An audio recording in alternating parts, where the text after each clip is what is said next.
Cheche.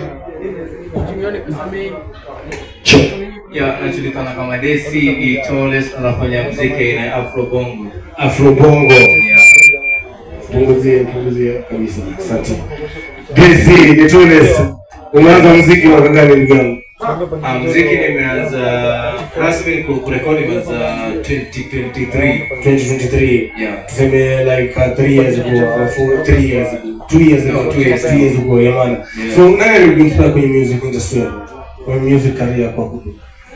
Music ni kitu nimeifeel ndani ya damu yangu, that's why. Yani iko ndani ya damu. So unafanya muziki kwa nini? Nafanya muziki ndio ni kile kitu napenda.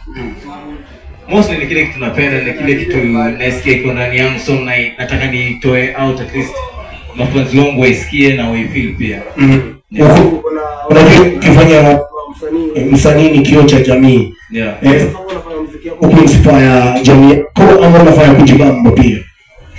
Okay, muziki nafanya kwa vitu vingi. Kitu kwanza nafanya kujibamba. Kitu ya pili nafanya ku-inspire jamii. Na kitu ya tatu nafanya kwa sasa sema nafanya juu ya busy, juu lazima muziki unafanya juu ya busy. Pale baadaye lazima. Sio unajua kupiga simu lazima utumie pesa.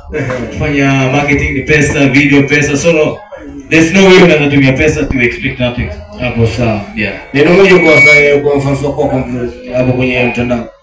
Fans wangu naambia kama mimi Desi di Toles, na kama view YouTube channel, subscribe, nafanya kweli. Cheza kweli, kuna ngoma mingi zinakuja mpya, fuatilia kwanza zile zipo kama yayo, Far Away na Inambaje. Wenyewe utaenjoy muziki tamu. Yeah. Hapo sawa mtiangu. So tonight to expect nini kutoka kwako? We expect vitu kali, electric performance kutoka kwangu hapa hivi. Niko kwa mbaya sana. Hapo sawa mtiangu. So tonight Desi di Toles mtiangu, tonight is the night. Kama kawaida mtiangu, stay tuned ndani wa continent.